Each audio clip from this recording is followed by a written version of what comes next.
We finally have it. Blackmagic have announced a box-style camera. Should we be excited? Today we saw the Blackmagic NAB update announcement where they announced a huge number of new products and updates, some really impressive stuff, lots of things to get really excited about. I personally was excited by the replay system that I wish they had that about 10 years ago when I was doing a lot more sports work. I think it's going to be an amazing thing for a lot of people. Also, the new DaVinci Resolve update looks amazing. Some awesome features in there that I can't wait to start using. We knew a new camera was coming because there was an image from Vegas where they got a big poster announcing the Ursa Cine. So we knew definitely there was going to be at least one new camera announcement from Blackmagic. And they announced that camera and it's very impressive and it's their most expensive camera they've ever made. And it's got everything you'd ever want if you're working on a big film set. However, that isn't what's got me really excited, or I think what most of us who are watching today really care about. It was the camera they announced after, and that is their new Blackmagic PYXIS 4K. I think that's what Grant said it's called. Apologise if I've mispronounced that, but that's what it sounded like when he announced it on the live stream. It's an odd spelling. Here it is on screen. I thought maybe it would be PYXIS or something like that, but PYXIS is what I heard him say. But what makes this camera so interesting? So I'm not going to go through all the specs, but I am going to say the things that I'm really excited by it, things that I'm maybe a little bit concerned about, and some questions I still have about this camera, and will I be purchasing one myself? Now, I think it's pretty obvious from the specs and how it was announced that the actual internals of this camera and the sensor and everything is basically the same as the Blackmagic 6K Cine camera that was announced last year. And let's be honest, we're all a bit disappointed when that was announced. We thought that camera was going to be effectively this one right now. And there are some pros and cons to them using that full frame sensor and I guess the processor that they're using from that. But we'll get into that in the pros and cons as we talk about it. Now, what am I most excited about this camera? Well, obviously the body design is the number one thing. We have a box body design. Okay, it's a bit more of a rectangle. It's a bit like an FX3, maybe a bit smaller. But that is awesome to see. Finally, we've got a really nice shaped camera. It just looks correct. It just feels nice. And you can straight away tell it's going to be so good for rigging things up. They've got that interchangeable side plate on the right hand side. I think that's really cool that you can mix and match plates depending on what you need it for. I think that's awesome. Chances are if I was getting one, I probably would just get the rosette one and put a wooden side handle on there for something from Small Rig, just to kind of give you that nice kind of standard shape. When they announced the viewfinder with the Ursa, I must admit I was a bit jealous of that camera for that one reason. But the fact that it's going to work with the PYXIS as well is absolutely awesome. It looks like a really great viewfinder. And I have to say, I know a lot of people out there, they're not that bothered by viewfinders.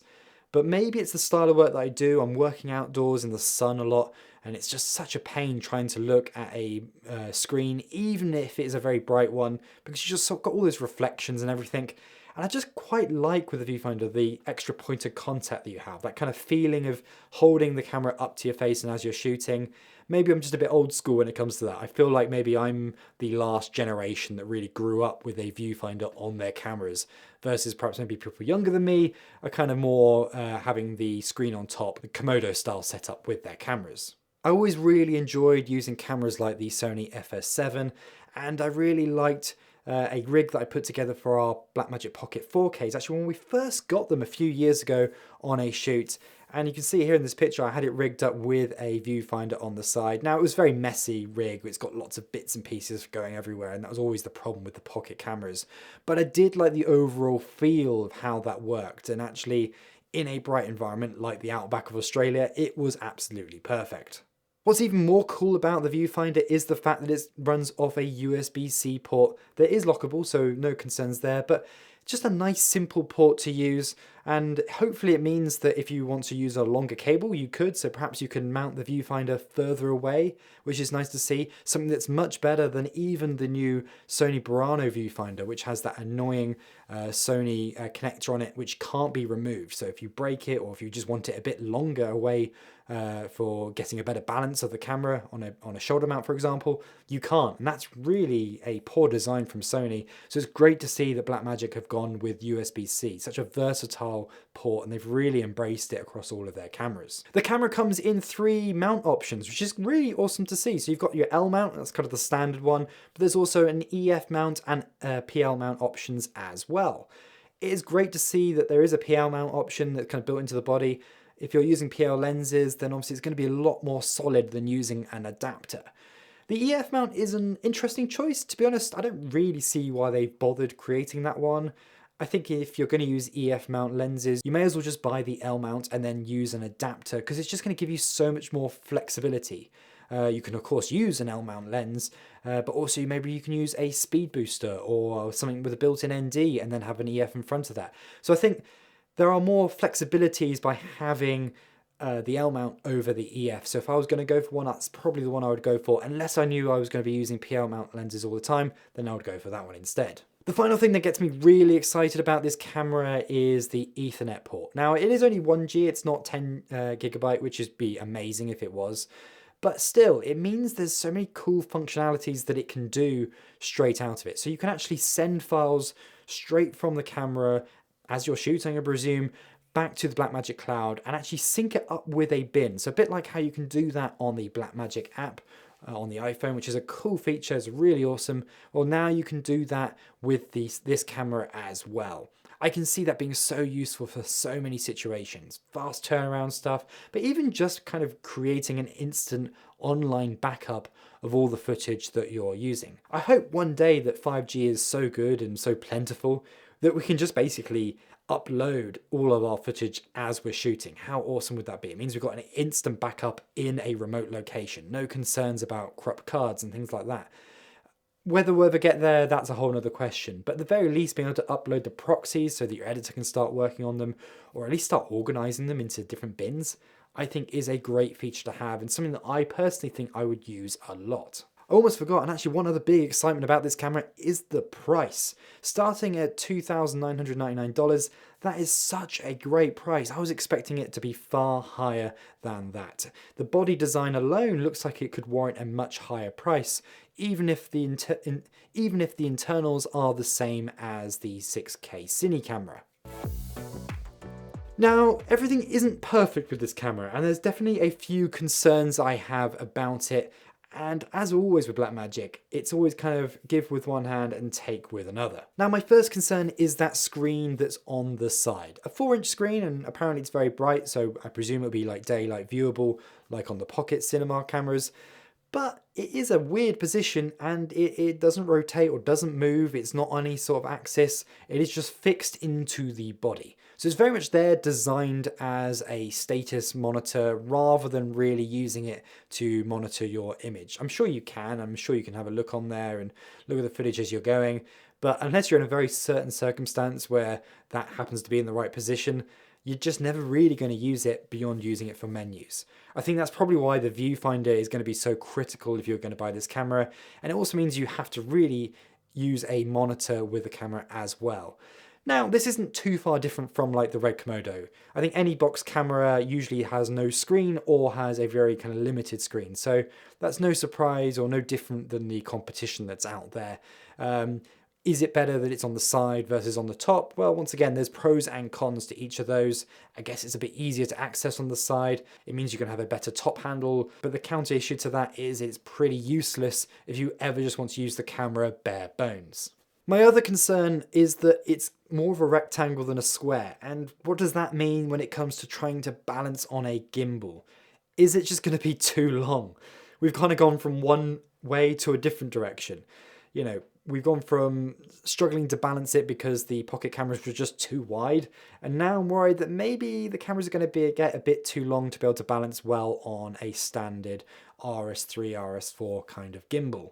That would be a shame if that's the case, because I really would want to use this on a gimbal for certain situations, and perhaps that would be a problem. My only hope is because it's L mount, perhaps you can use a small mirrorless lens, something like the Sigma 16 to 28mm lens, which would be ideal when using with a gimbal. I use it all the time with my FX3. Well, actually using that on a camera like this might help keep it short enough, especially if you've got a small battery on the back as well. Once again, there are no built-in ND filters, which is a shame. I was hoping to see the return on this camera with the box design, that there might be a bit more space for that.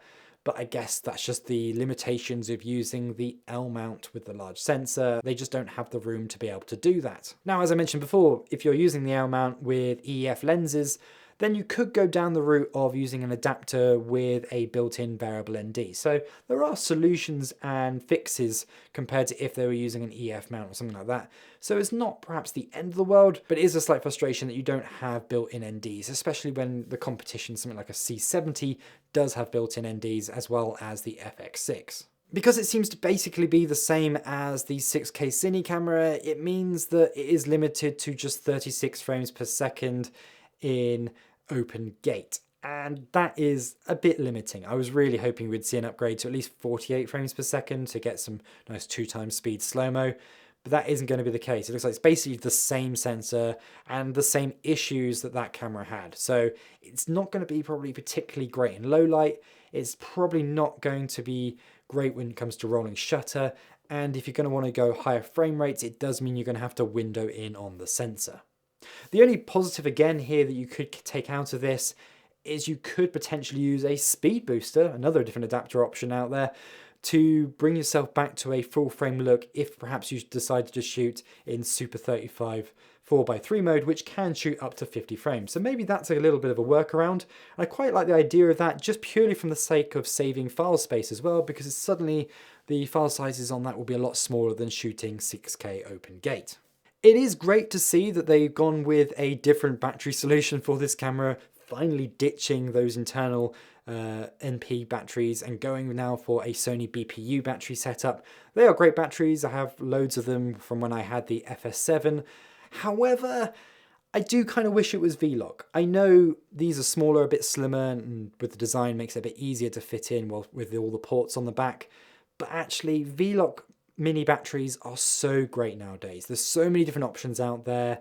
They're so affordable. They've got great USB-C outputs. Check out my latest review on the SWIP batteries, which are really, really great. And to be honest, I think that should just be the standard now for any camera system going forward of this sort of shape and size. Mini V-Locks, they're really affordable. They're very universal. They should be the battery of choice for any box style camera. My final frustration with this camera is the lack of HDMI. Is that a big deal? No, it's not. There's SDI and they obviously see that as the much more professional output, and it is. However, I think a lot of people who may be going for this camera are upgrading from other pocket cameras or other mirrorless cameras or cameras like the FX3.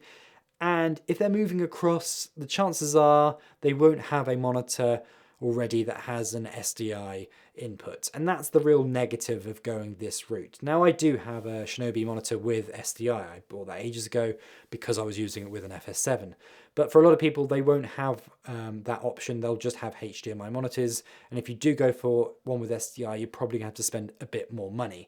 So that is a little bit frustrating. Now, they have reduced the price of the Blackmagic Video Assist, so that's great to see. They're very affordable now, and it's probably just worth picking up one of the 3G ones, which then does give you the SDI ports back in. Plus, you've got all those recording features as well, which is great for other cameras and things like that. It is slightly frustrating they couldn't find a spot to put a HDMI port on there, just to give you the other option for monitoring out. Speaking of monitoring out though, there's still some really interesting questions I have about this camera and stuff that I really want to find out. First off, with that monitoring, I wonder what you can do in terms of wireless or wired local monitoring other than the SDI port. Yes, we've got the SDI port there. Of course, we can plug a monitor in or a wireless transmitter. One big missing feature of Blackmagic cameras has been the ability to wirelessly remote without having to use an adapter. Now, don't get me wrong, until now, for most cameras other than the Komodo X, this hasn't been a great feature. The Sony can do it, but it doesn't do it amazingly well. The picture quality isn't great, and the signal can drop out very easily. But because of this bigger box design and sort of the new sort of philosophy with Blackmagic in terms of connecting to the cloud and everything, I was kind of hoping this would be a standard feature built in. Now, with that Ethernet port, it has got a very cool feature that you can output a video feed via that, so you can transmit it, live stream it over the internet. The question I'm wondering is whether or not you can transmit that to a local monitor instead. Probably you can using the ATEM stream bridge. If you can do it over the internet, I hope you can do it locally. That would be awesome. But there may be a bit of a delay, so I don't know how useful that would be.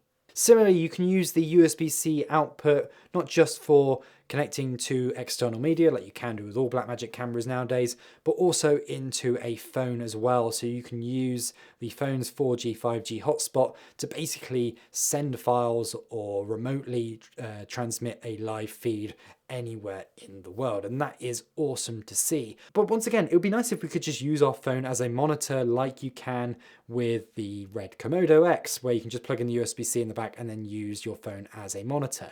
It feels like it's just one step away from doing that, especially because we have the Blackmagic app. Maybe that could be an update in the future, that within the Blackmagic app there's an option for monitoring your camera, and it's just a case of plugging in your USB-C and suddenly it'll appear on the screen. I can't imagine that's that difficult considering everything else that Blackmagic have been doing. Speaking about using the USB-C to be able to monitor out a video feed, what about if the Viewfinder USB-C port on the front of the camera could connect to another monitor so that you don't have to use a Viewfinder?